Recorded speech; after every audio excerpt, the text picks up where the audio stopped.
Ili kupata habari zetu kila siku, tafadhali bonyeza subscribe kisha alama ya kengele. Mbengo TV, we are the best. Kutokea hapa kwenye makaburi ya Kinondoni na tuko na mama mzazi wa marehemu Stephen Kanumba. Leo tunaazimisha miaka 13 na pamoja na wageni wengine pia hapa. Mama pole, na nazungumzaje miaka hii 13 ambao watu wengi leo wamejitokeza pia hapa, watu wanaendelea kumuenzi mwanao pia. Yaani mwaka huu nimefarijika sana, nimefurahi sana. Namshukuru Mwenyezi Mungu, nashukuru na jitihada za Dr. Riziki, alinipa moyo, akanitia nguvu mpaka hali imekuwa hivi. Yaani nimefurahi. Sipaswi kulia, napaswa nimshukuru Mungu. Kwangu imekuwa maajabu. Imekuwa na maajabu kwa sababu gani? Imekuwa na maajabu kwa sababu gani hasa? Watu wamekuwa wengi. Wasanii wamekuwa wengi, japokuwa wale mastaa huwa wako bize, lakini hao wengine wameitika wito, wamekuja, tumeshirikiana nao mwanzo mwisho. Dr. Rizi, habari yako, na pia nikupongeze pia kwa kufika siku ya leo hapa. Umeonekana hapa kama mama ameweza kukutaja hapa kwa moyo wako wa kufika hapa na kuhamasisha pia watu kujitokeza leo. Pengine nataka nifahamu hasa msukumo wa kuweza kuwashawishi na watu kufika siku ya leo hapa kutokana na nini hasa, na neno lipi hasa katika miaka hii 13 ya marehemu Kanumba? Kwanza niseme katika upande wa msukumo wa mpaka leo watu kufika hapa, inategemea. Unajua, mtu unapokuwa karibu na watu ni rahisi zaidi unapokuwa na jambo lako kukufikia. Kwa hivyo kama unavyoona watu kidogo wamekuwa ni wengi tofauti na mwaka jana, na hii yote imechangia kwa sababu tu ya ukaribu na watu. Lakini pia tuna kundi ambalo linasimamiwa na mimi mwenyewe kama mkurugenzi wa Mkalimalela Company Limited. Ni kampuni ambayo inadili na mambo ya uandaaji wa filamu pamoja na tamthilia. Kwa hivyo kupitia kikundi au kampuni yangu ilijaribu kuweza kushawishi watu, haswa katika wale ambao wako kwenye African Spirit na ambao wako nje, kwa sababu wasanii unajua wanapokutana sehemu moja huambukizana. Unaweza kukuta msanii huyu ana makundi zaidi ya 3 4. Kwa kupitia wito huo leo umetusababisha leo kuwepo hapa kwa namna hiyo. Kwa tunashukuru kwa kiasi kikubwa, mwitikio umekuwa mkubwa tofauti na mwaka jana. Naam, tunashukuru sana. Okay, sawa. Mama, moja ya vitu ambavyo tunazungumza pia pale ni namna wasanii kuungana katika mambo kama haya, kwa maana kujitokeza kwa wingi pia.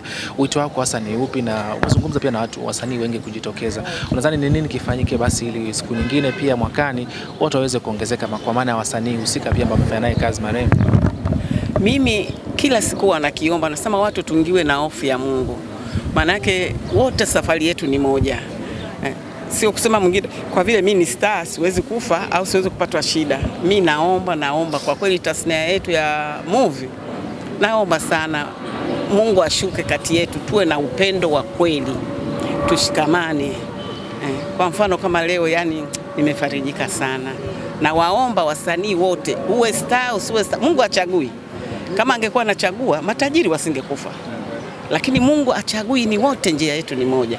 Ninachoomba pale msanii mwenzetu anapopata shida, tushirikiane, tushikamane, sio tufate majina.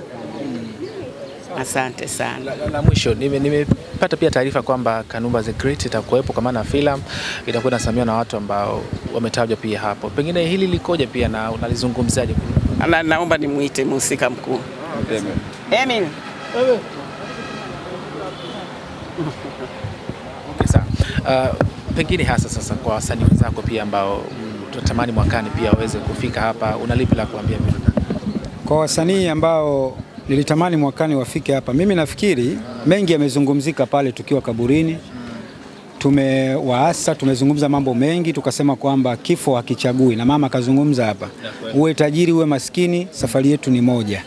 Kwa hiyo tunitoe wito kwa wasanii haswa wakubwa, wasimwache mama. Watu wanajitoa kwa hali na mali kuhakikisha kwamba wanamtoa alipo mama kumpeleka mahali pengine. Ingawa Mwenyezi Mungu ndo anayeweza kupushi mabadiliko ya mtu, lakini lazima nyuma ya Mwenyezi Mungu kuna mkono wa mtu. Mwenyezi Mungu anabariki lile jambo linaenda. Kwa hiyo nimshukuru kwa nafasi ya kipekee ndugu yetu kutoka US kwa kuweza kuliona hilo na kuweza kuamua kuungana na mama kuweza kuipush kampuni ambayo ilikuwa imedrop kwa muda mrefu. Lakini na mimi kwa nafasi yangu na muahidi mama sintoweza kumtupa kwa namna yoyote. Asante. Tutaungana naye katika hilo, tutahakikisha kwamba kampuni inanyanyuka. Iwe mvua iwe jua. Tutaungana na ndugu yangu kutoka US katika kuhakikisha kwamba tunamuinua mama. Hilo tu. Pengine sasa la mwisho katika mikakati ya kunyanyua Kanumba the Great kwa maana filamu kuna kihusika production na vitu vingine kama hivyo katika kuandaa movie. Kama miongoni mwa watu ambao wanasema hilo jambo pia mipango ikoje na mpaka sasa hivi imefikia wapi na itakuwaje pia katika kufanya kazi wake? Amini mambo mengi yanaendelea vizuri. Vitu vingi tayari tushakuwa navyo. Kuna baadhi ya project ambazo tayari ndo zipo in pre-production. Soon enough tunaanza kushuti. And I'm pretty sure si muda mrefu mtaziona kazi zetu kabisa. So Kanumba the Great inarudi si muda mrefu kabisa. Ndio. Asante. Mama, lolote la mwisho kwa watu ambao wamejitokeza leo hapa? Yaani kiukweli mimi sijui nisemeje. Na kwanza namshukuru Mwenyezi Mungu, pili kama nilivyosema namshukuru huyu dokta lakini ni kijana wangu ameweza kubeba mzigo mkubwa. Namshukuru huyu aliyefunga safari kutoka huko na ambaye amekubali anishike mkono aniinue. Kwa kweli Mungu mtenda miujiza. Kila jambo lina wakati na Mungu ana makusudi yake. Asanteni sana. Dokta, la mwisho? Mimi nitoe tu wito kwa wasanii wadogo na wakubwa kuhakikisha kwamba wanaungana katika upande wa kazi zao hizi kwa ajili ya kuweza kuipushi sanaa ya Tanzania na watu wajifunze kupitia kazi hizi. Sanaa ni ajira. Kwa wasichukulie tu kwamba sanaa ni sehemu ya kiburudisho cha watu wanafurahi, lakini sanaa ni ajira. Imetengeneza ajira duniani. Watu mbalimbali tunaona mastaa mbalimbali wa duniani huko US tunaona wanafanya vizuri kupitia sanaa. Kwa hiyo nitoe wito kwa wasanii hasa hawa wasanii wadogo ambao leo tumeungana hapa kuweza kuichukulia sanaa kama kazi. Naam. Asante sana. Asante. Okay, sasa. Jamani, akaunti yangu mtu akitaka kunifuatilia imeandikwa Mama Kanumba 9. Instagram. Mitandao mingine yote? Hivyo si ndio? Mitandao mingine hivyo utakuja kuuliza. Tunaanza na Instagram kwanza. YouTube baada hajafungua lakini utafungua soon, ndio utafungua soon. Nataka kumpata mama ni Kanumba 9. Mama Kanumba 9. Kanumba 9. Instagram. Basa mama, pole sana na tukutakie safari njema. Haya, asanteni. Haya, okay, sasa. Naitwa Sio. Kwa majina anaitwa Halima Hemedi Ndeme. Jina la sanaa nadhani wengi wananifahamu, mimi natumia Mama Masai. Mama Masai. Jamani, yani kiukweli kuna vitu alivyoongea huyu wangu, yani vimeniuma, alafu vimenichoma. Niseme kwanza mimi nimeanzia Kaole Sanaa Group na mdogo wangu Joari na marehemu Steven Kanumba. Nimemlea kwenye sanaa. Na mama yake ni rafiki yangu toka miaka ile mpaka leo, yani hatujawahi kuachana hata siku moja. Lakini kiukweli tumefanya kazi kubwa sana na huyu mama. Kinaniuma kwa sababu hata jana nimeona voice over zake kwenye magrupu kama 3, 4, 5 bila kukosea. Akiwaambia watu jamani, kesho ni Kanumba Day, kesho ni Kanumba Day. Lakini nikiangalia hapa hata mmoja wallahi lazima simuone. Mimi nilikuwa na safari leo ya Dodoma, kuna kazi naenda kufanya kesho. Lakini nimeacha, nikasema sitaweza kwenda. Siwezi kumwacha huyu ni mwenzetu. Tuko naye kazini.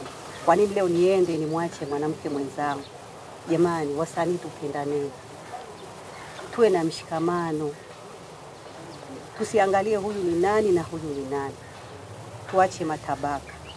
Ameongea mengi sana anko wangu. Ameongea mengi ndugu wangu Joari. Hebu tuyafuate yale aliyoongea. Wale yaongea. Ameongea kuna Masai mwenzangu huyo hapa jamaa. Tuko naye Jia kule kwa Azizi. Tamthilia ya Jia na tuko naye. Na kuna ameongea msanii mwenzangu Almasi. Yani yote mimi naona ni kwa kweli, yani yanauma kwa kweli. Yani nikiangalia zile voice over alizozituma jana umama kwenye yale magrupu, hakuna hata msanii mmoja yuko hapo.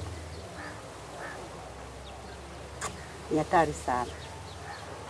Naangalia hapa ni wasanii tunayewaona hapa ni watoto wadogo, wengi ni underground, yani wale watu wakubwa, yani wale